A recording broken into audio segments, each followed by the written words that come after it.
Bonjour, bienvenue à toutes et à tous pour cette nouvelle vidéo hebdomadaire sur l'actualité des marchés, la première vidéo hebdomadaire de l'année 2024. J'en profite pour vous souhaiter une excellente année 2024 en espérant que sur les marchés financiers, on ait les mêmes rendements, voire mieux, sur les classes d'actifs obligataires ou sur les marchés actions.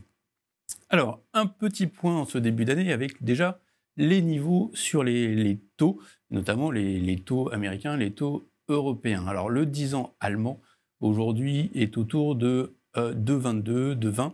On était à 2% en début d'année. Donc, légère remontée, à peu près 20 points de base sur le 10 ans allemand.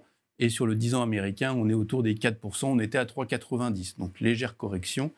Côté action, on a des mouvements plutôt... en fait, on est assez stable. On a une première semaine où les marchés actions ont baissé et puis les marchés actions se sont légèrement repris.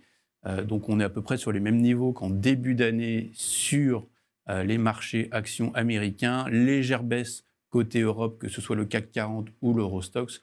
On a une baisse de à peu près 1% sur ces marchés. Donc, voilà, pas grand-chose en fait en termes d'évolution par rapport à il y a 2 semaines, très peu de changements.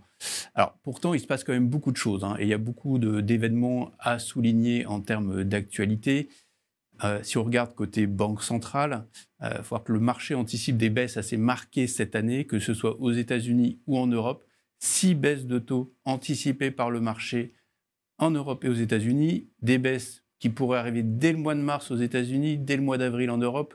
Alors ça nous paraît être un petit peu tôt, mais malgré en fait les messages qui ont été passés par les banquiers centraux, notamment on a eu le message de Philippe Lane, l'économiste de la Banque centrale européenne, qui a indiqué anticiper plutôt des baisses de taux à partir du mois de juin. C'est plus en ligne avec notre scénario chez Ophi Invest Asset Management, plutôt que d'avoir des baisses vraiment très rapides. Je rappelle qu'on a aussi des chiffres d'inflation qui sont sortis, et ça, quand on regarde ces chiffres d'inflation, on se dit qu'il n'y a pas forcément d'urgence à baisser les taux directeurs. Alors, côté Europe, on a eu des chiffres d'inflation qui sont sortis il y a quelques jours. Donc, on a eu 2,9% d'inflation pour le mois de décembre, donc un peu au-dessus des attentes et en hausse par rapport au mois dernier, mais on a par contre une inflation sous-jacente, donc hors prix de l'alimentation et des prix énergétiques, qui elle continue de baisser. On est à 3,4%. Même chose côté États-Unis, avec une inflation elle qui est à 3,4% et une inflation sous-jacente qui est à 3,9%.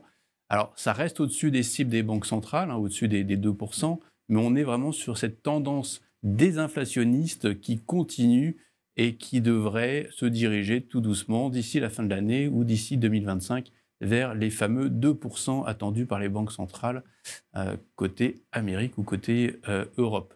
Donc finalement, les banques centrales devraient avoir un petit peu de place, devraient avoir de la place pour baisser leurs taux et on va dire assouplir leur politique monétaire, ce qui donnera de la confiance aux investisseurs et aux entreprises. Donc voilà, côté banque centrale, il y a pas mal d'événements à suivre ces derniers jours et pour les semaines à venir. Alors juste pour les mentionner, on a le forum économique de Davos aujourd'hui qui a commencé donc mardi. Nous avons également les élections à Taïwan avec un résultat qui a donné vainqueur le vice-président du parti actuel. Je rappelle qu'il n'a pas la majorité au Parlement, et que c'est assez important pour bien définir les relations qui seront à venir entre Pékin et Taïwan.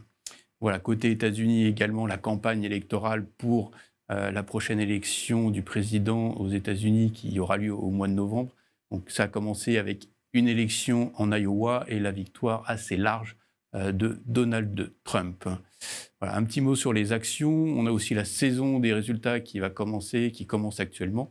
À souligner le cas de Atos, qui a perdu presque 40% depuis le début de l'année, toujours un dossier assez sensible.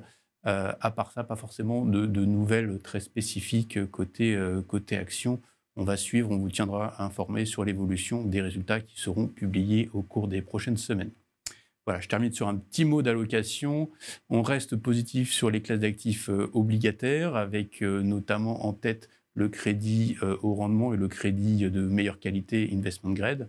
Le monétaire reste intéressant avec des taux de dépôt de banque centrale à 4%, donc on a toujours des taux très intéressants sur le monétaire. Et d'autre part, sur la partie action, on a un message de neutralité. Donc on a ces opportunités pour diversifier ses allocations au sein de différents portefeuilles entre les actions et les obligations.